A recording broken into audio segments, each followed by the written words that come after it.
Presiden Jokowi didampingi Iriana menanam tebu perdana di lahan PT Global Papua Abadi, Kabupaten Merauke, Provinsi Papua Selatan. Penanaman tebu itu sebagai simbol pemerintah mengambil sejumlah langkah strategis untuk menjawab krisis pangan global akibat perubahan iklim ekstrim. Namun tanggapan netizen berbeda. Melihat apa yang dilakukan oleh Jokowi dengan menanam tebu, membacanya kebalikannya, artinya pemerintah dalam waktu dekat akan mengimpor gula. Jokowi menjelaskan penanaman tebu di Kampung Sermayam, Distrik Tanah Miring, Kabupaten Merauke, Provinsi Papua Selatan menjadi langkah strategis dalam menjawab krisis pangan global itu. Komitmen pemerintah untuk mendukung inisiatif yang berkelanjutan dalam bidang pertanian dan lingkungan ini tidak hanya dijalankan oleh pemerintah saat ini. Ia memastikan pemerintah Presiden terpilih Prabowo Subianto juga akan fokus di bidang pangan dan energi.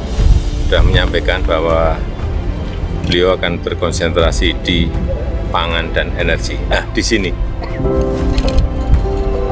sini sudah dicoba, nggak hanya sekali dua kali, tapi tidak berhasil. Namun fakta yang terjadi dengan food estate kebalikannya. Ya, ini penyakit politisi di seluruh dunia, ya, termasuk Indonesia, yaitu menjanjikan bumi dan langit, ya, seolah-olah dompet kita itu tanpa batas. Dan ini bukan hanya keterbatasan APBN, tapi juga keterbatasan sumber daya dalam totalitas ekonomi kita, yang jumlahnya adalah kira-kira 20.000 triliun per tahun. Thomas Limbong mengkritik janji angin surga yang kerap dilontarkan oleh para politisi. Terkait dengan food estate, Tom Limbong menyebut pada aspek perencanaan dan penelitian food estate memang kurang matang. Ia ingat saat Kemenhan ditunjuk untuk mengelola food estate itu sangat mendadak, tidak didahului dengan konsultasi publik dan melibatkan para pakar. Saya cenderung setuju. Rasanya dari segi penelitian dan perencanaan itu kurang matang, ya. Saya ingat waktu program food estate ini ditunjuk ke Pak Menhan, Menteri Pertahanan, Kementerian Pertahanan, itu menarik sekali dan tidak didahului oleh konsultasi publik atau keikutsertaan pakar-pakar dan ahli-ahli, ya. Definisi food estate adalah lahan yang masif dengan pendekatan industrial, luasnya puluhan ribu hingga ratusan ribu hektar.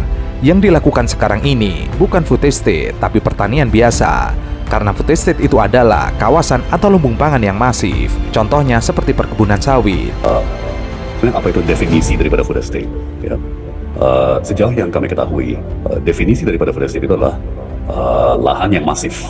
Ya, jadi konsepnya daripada food estate itu dari dulu, dari zamannya Orde Baru, Soeharto sampai sekarang, ya, adalah lahan yang masif dengan pendekatan industrial. Ya, jadi industrialisasi pertanian dengan mekanisasi, dengan pendekatan yang padat modal, ya, secara masif, ya, ribuan dan puluhan ribu dan bahkan ratusan ribu hektar, ya, seperti misalnya perkebunan kelapa sawit gitu.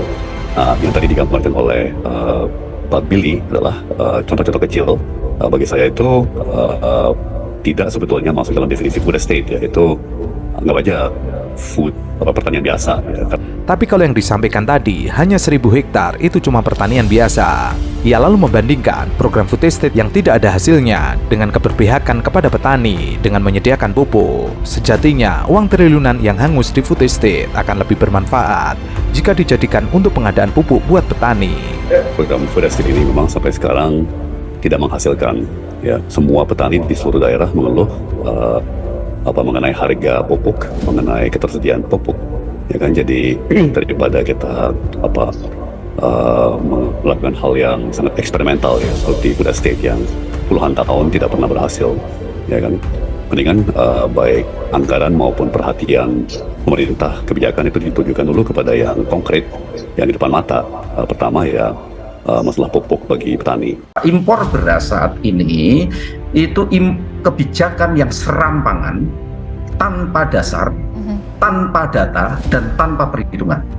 Dan tentunya salah satu yang perlu kita kritisi di sini itu adalah food estate, ya.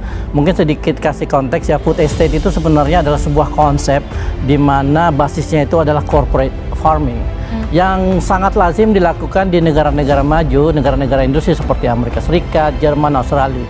Juru bicara Anies Baswedan, Profesor Zulfikar Amir, memberikan kritikan pedas terkait food estate yang saat ini nihil hasil. Zulfikar mengatakan jika food estate yang dikerjakan oleh Kemenhan Prabowo basisnya adalah corporate farming yang sangat lazim dilakukan di beberapa negara maju yang jumlah petaninya sangat sedikit. Dan mereka melakukan itu kenapa? Karena jumlah petani di sana itu sangat sedikit akibat proses industrialisasi dan banyak orang yang beralih dari sektor tradisional ke sektor modern, sehingga corporate farming atau pertanian yang dilakukan oleh korporasi itu menjadi lazim dan menjadi tepat.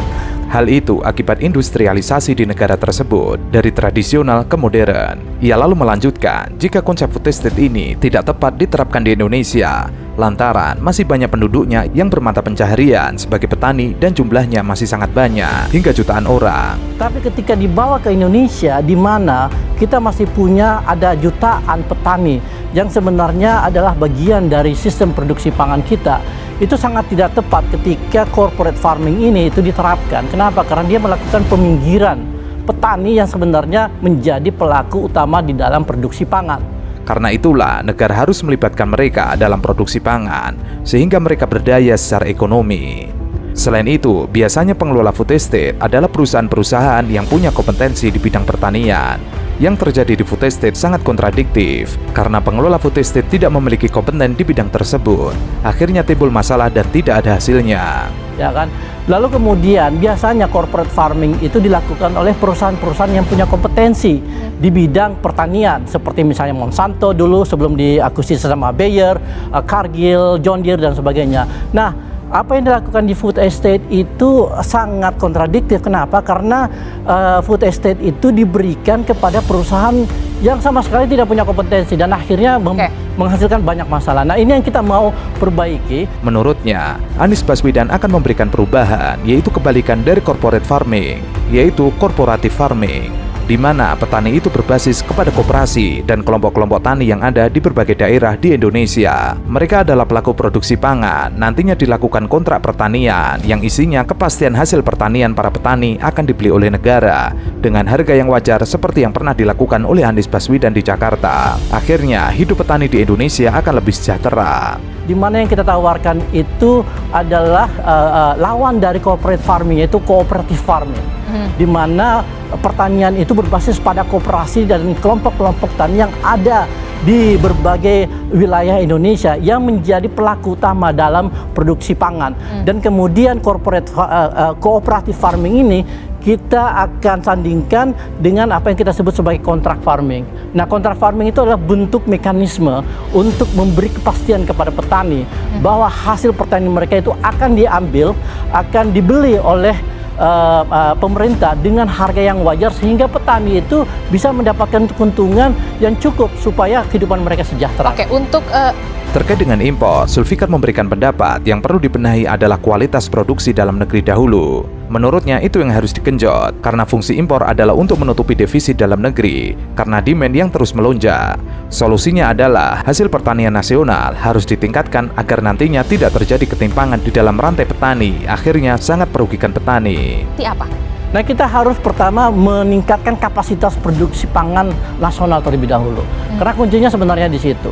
Yang namanya import itu hanyalah upaya untuk menutupi defisit produksi pangan terhadap demand yang muncul. Ya kan, mungkin pada momen-momen tertentu di mana demand kita tinggi, mungkin kita butuh melakukan import pangan. Tetapi yang paling fundamental di sini sebenarnya adalah produksi pangan secara nasional. Dan ini yang perlu kita perbaiki karena strukturnya itu sangat timpang akibat berbagai praktek di mana petani-petani kita itu dipinggirkan.